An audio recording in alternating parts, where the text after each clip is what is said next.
Welcome to Beeble Rocks.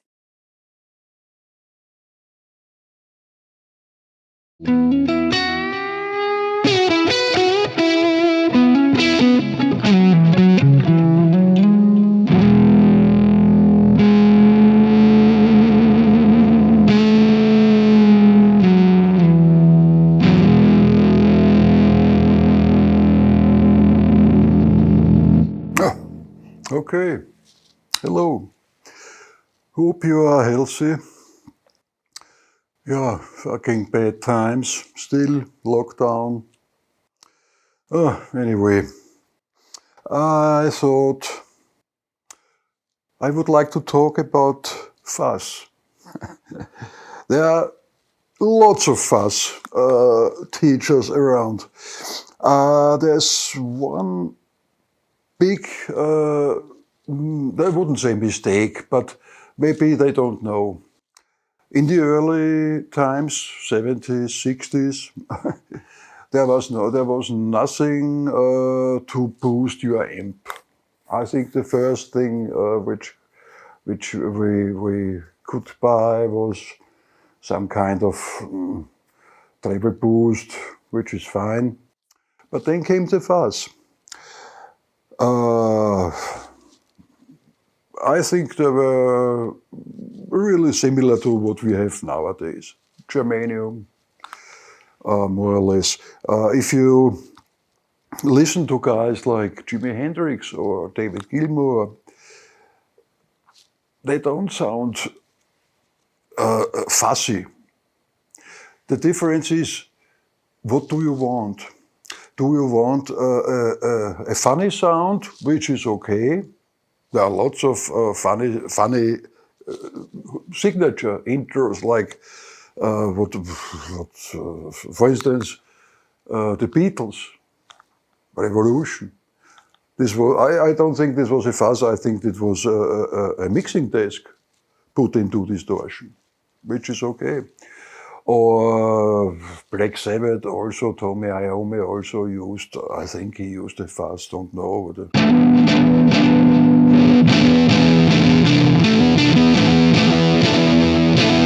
Maybe.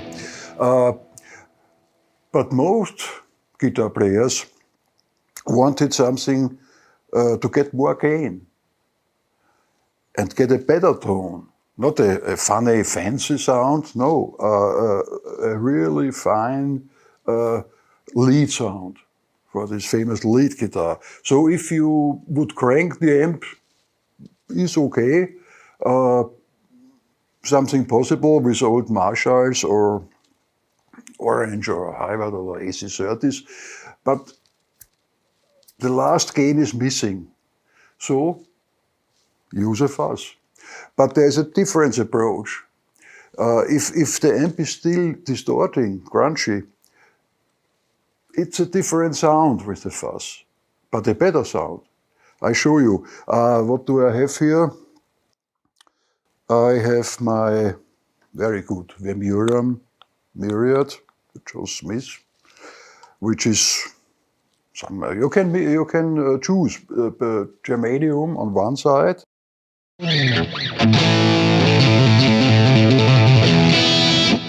Which is really nice when you turn down the volume.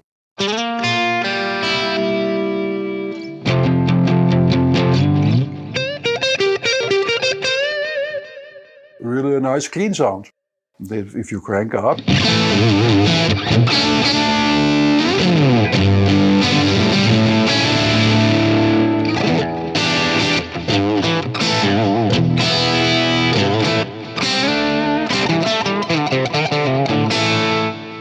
Everything possible. Clean, crunchy.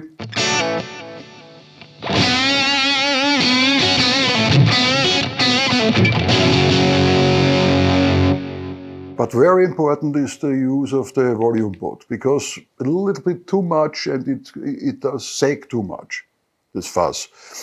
Especially this one, it's a very strong one. I show you the difference in a minute. What happens, because now, I show you, now my amp is clean.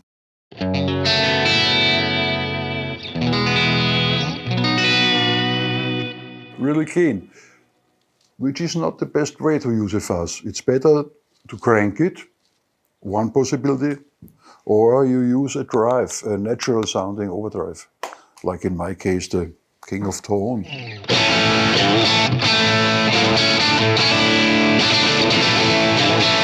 That's crunchy. And now,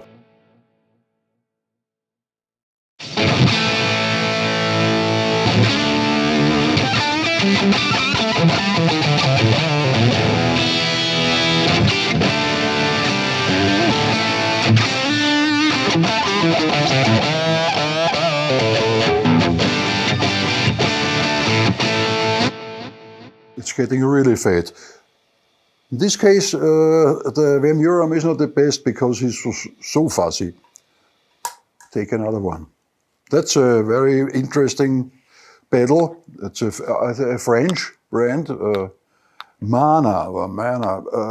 What's the name? Don't know. But it's still a, let's say, normal fuzz, which would sound this way. Very interesting. Maybe you've heard this.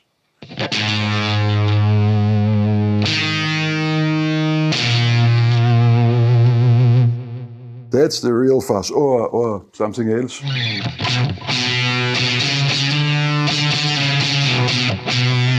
This was signature. Or this.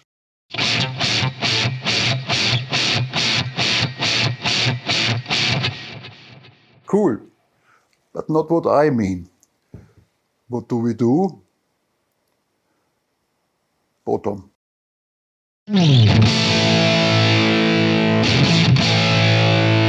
And now the drive.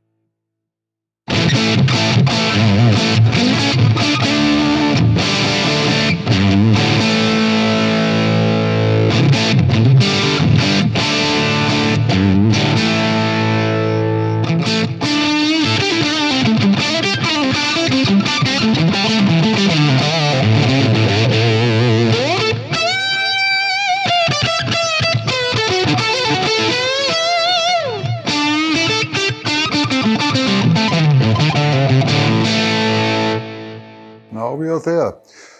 That's a full sound and cuts through the mix, because what happens if you don't use a drive or a crank, the tube amp, with better a very strong one with headroom, 100 watt. Because if you don't do this, it's very scooped and thin, and you will see you don't hear it in the mix. This is better.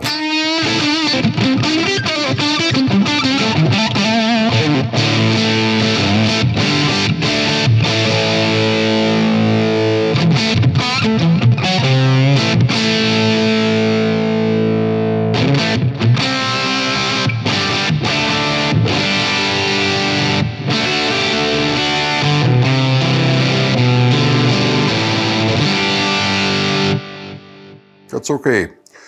Next one, a very good one. Pete Cornish.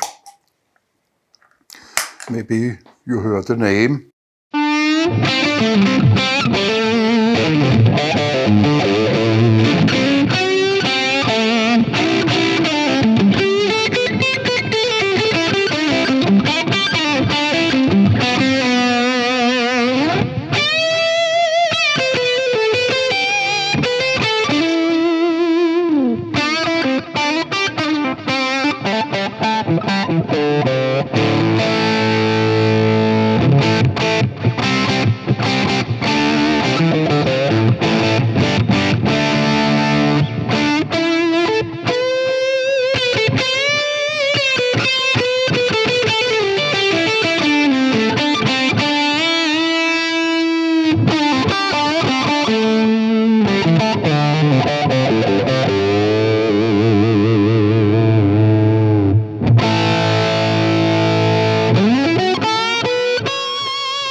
A great pedal.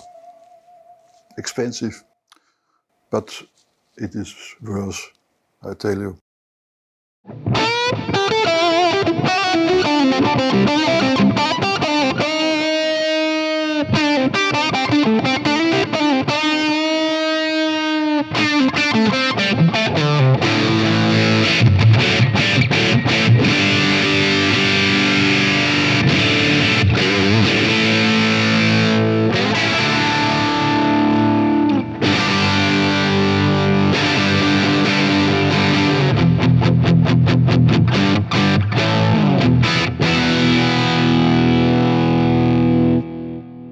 Now I turn the drive off.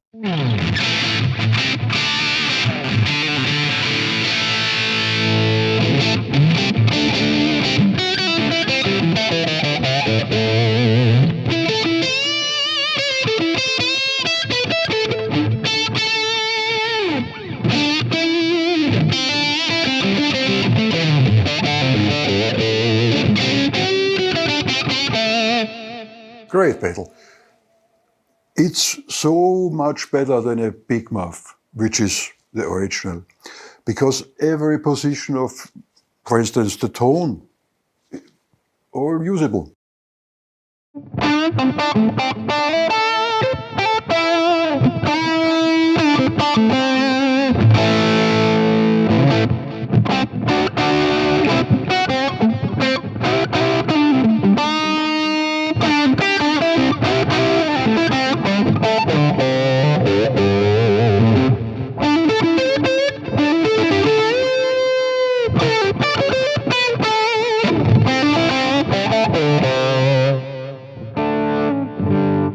A Strat, so fat, so warm.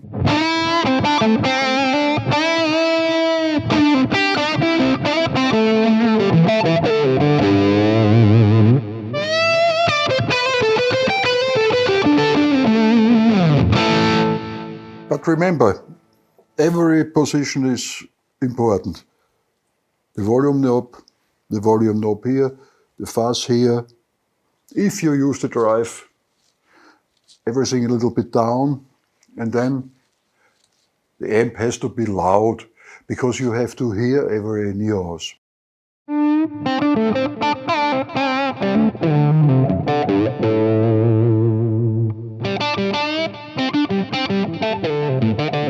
Because what happens? If the amp is not loud enough, you only hear, I'm always talking about stage. If the amp is not loud enough, you only hear your loudest signal and your with the most treble. So everyone digs in, has too much gain because he wouldn't hear it if it would be not this loud.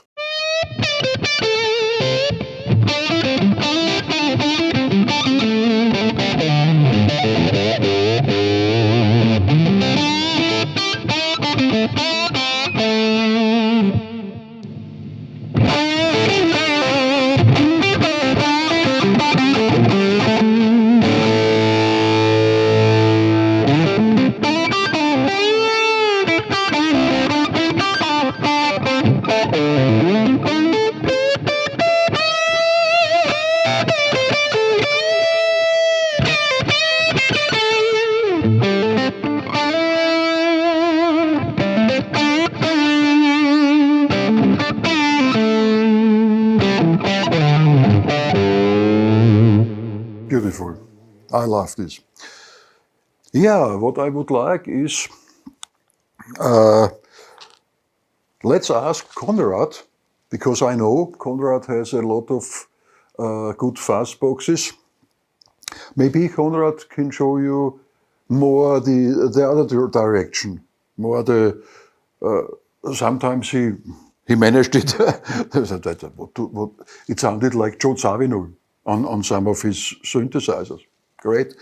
I'm always searching for the beautiful lead sound, even with the fuzz. But sometimes it's very cool, especially if you are if you are the only guitar player and there's not much happening. Then you hear everything you do. And then we are in the territory of Octa, Fuzz, great box. I did some episode of the full tone. But let's do Conrad this. And then we play a song together. I will send him the song. I will play my solo, the first one, and he will play the second one. Let's see how it works out. I would be glad if he would be sitting here where my slouch is now. But who knows how long this fucking coronavirus will keep us on being alone. Or anyway, I will send this song to Conrad. Conrad will put some, I'm sure, very advanced solo on it. And Tom will merge it together in a new episode. See you, stay home and healthy. I want to tell you a little bit about the gear I'm using for the solo I did before. Helmut did a nice solo on this song, a marvelous solo. Great feeling, great sound. And he's told me before I recorded it, when he sent it to me, please do a solo after mine. And when I listened to his solo, I didn't know what to do. So I thought, hey, I can do nothing. Maybe I play some rhythm guitar part afterwards, but I had to do a solo. And then I found out I have this guitar, and a few days ago, I mounted my old Fishman triple play on it. So the story behind the Fishman triple play is, this is a guitar converter, a guitar to MIDI converter, and it's totally wireless. So it sends these 6 channels from each string, hexaphonic pickup, 6 strings. Each has a, if you want, a MIDI, separated MIDI channel, 6 channels at the same time to my Mac Pro in my case, and to the DAW here. See it in the background, this is the Logic Pro. And even if you don't activate the app on your laptop or whatever, you can use it as a MIDI controller. So it always appears in your DAW, even if the app is not activated. You just have to switch on and it's ready to use. And so you can play keyboards, parts, you can record guitar parts, you can edit scores and whatever you want. That's what I'm using it. And in this case, I thought, hey, I have to do something special. And I thought, yeah, maybe it's a nice sound if I mix the guitar, this Nashville Taylor, with a guitar synth, and I used the synclavier from Arturia. Yeah. I really liked it because one of my first impressions of a guitar synth was in the late 80s when I was at a show from John McLaughlin, and he played with the synclavier live, with a Roland guitar to MIDI conversion and the synclavier. And I was totally impressed because he could play so fast, and the tracking was extraordinary good. And let's see how the tracking works. The tracking, when I play only the guitar to you, it sounds like this. So I'm using my Campo with this Vibrolux profile and a Memoram in front of it. And the neck pickup, it sounds like this. Simple. And when I mix it with the guitar synth, it gets this special note I like for this song.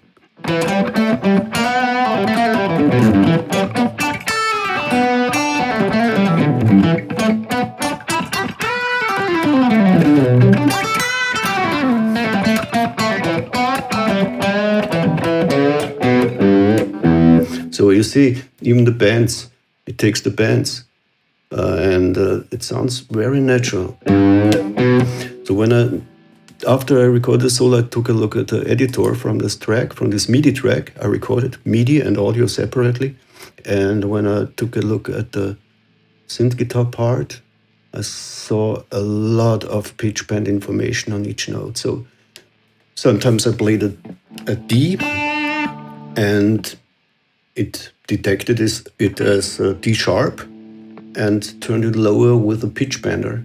And I think this is the reason why it sounds pretty close to a guitar.